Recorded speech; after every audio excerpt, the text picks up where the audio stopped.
Public Interest South Africa has completed the first phase of its independent analysis of the Madlanga Commission of Inquiry.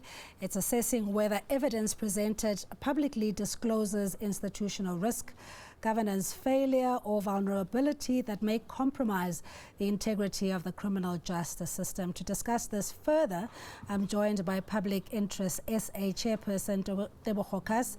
Good afternoon to you and thank you for making time for us here on ENCA. Tebogo, let's just understand what Public Interest SA does, particularly when it comes to the Madlanga Commission and its anticipated public release of its interim report. No, certainly. Thank you for that question, Cindy. The Madlanga Commission's work, or the commission itself, sits squarely within one of the projects that we have as public interest, that is the rule of law. And to the extent that the rule of law is important in shoring up our democracy, we have taken a very active and vested interest in the outcome of the Madlanga Commission's work, as well as to ensure that the public get to understand exactly what is taking place at the Commission, as well as what is expected out of the Commission. You'd imagine the amount of time that it took for the evidence to be presented at the Commission, sometimes 8 hours per day and all that. So oftentimes you find that people do not have all the time to follow the Commission's work daily or as and when it is being heard. And what we've sought to do is to distill the testimony in a manner that will be more of a summary, if I may use that word guardedly, of what has transpired at the Commission and how it portends or it heralds, or what it heralds, for the rule of law, as well as any risks that might actually be faced by the as a police or criminal justice system as it is, as we have seen from some of the testimony that has been distilled. So that's the background around which this analysis that we've done sits. And also, it is not, importantly, it is not intended to replace the work of the Commission. And we do not have, obviously, the powers that the commissioners or the Commission has to hear all the evidence. You would imagine some of the evidence was heard or testimony was heard in camera, and some of the evidence was adduced also not for public consumption. So those are the limitations that we also have to operate on. But from what we have already seen by way of the transcripts that were tendered and some of the documents or annexures that were shared publicly, we're able to distill a report of phase one, stream one and stream two. Stream one addresses mainly the PKTT environment generally, and stream two addresses the investigation insofar as it pertains to the metro. So far, we've had the evidence relating to the Ekurhuleni Metropolitan Department. We are expected that the JMPD as well as TMPD evidence will be had in phase two, during phase two. All right.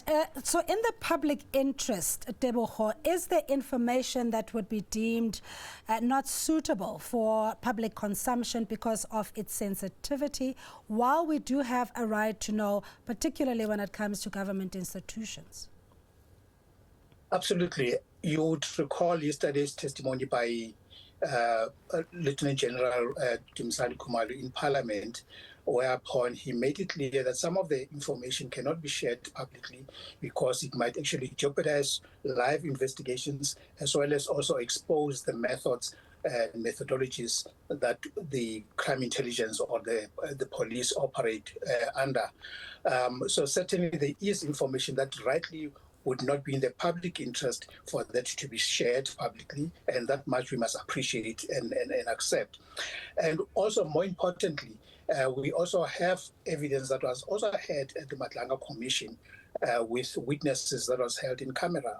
And some of the witnesses actually were protected. Witness A, B, C, and D, and X were actually, their identity was also not disclosed because of the risk that that might attach to them being identified publicly. Sadly, we lost witness D because those who knew or who could identify him either from his voice or the line of testimony that he gave knew who he was, and they felt that he was too much of a risk for him to still be alive, and that is why he was targeted. And the report seeks to identify those type of risks, the risk to witnesses, the risk attached to whistleblowers, and we make recommendations to the SA Police in terms of what could be done to ensure that such risks are mitigated. And we have also sent through a memorandum to the acting police minister in terms of what we believe from a police perspective could be done while we all await the finding of the Madlanga Commission. Remember, the Madlanga Commission hasn't made any pronouncements on the witness, on the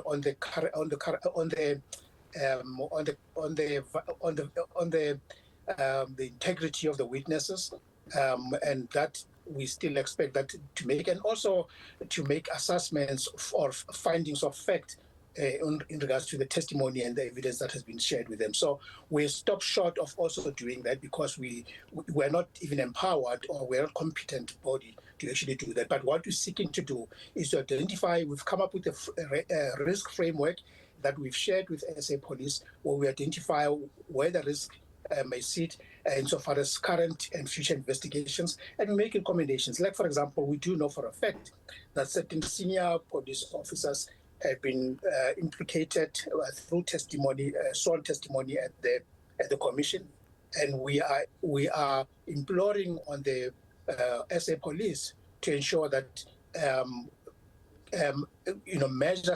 precautionary measures are put in place to ensure that they do not in any way interfere with the testimony or the work of the police as they seek to continue with the work that the PKTT is involved with. Names such as... Sorry, Tebogo, and you know what? I think what we as the public want to know is when the report will be made public, and we do understand that it may not be in its entirety, as you're saying. It has to be a summary because of the sensitivity of the information that was deposed. But we're going to have to humbly thank you for your time, and then hope that we can engage on this matter at a later stage. That is the chairperson of the Public Interest South Africa, Tebogo Hass.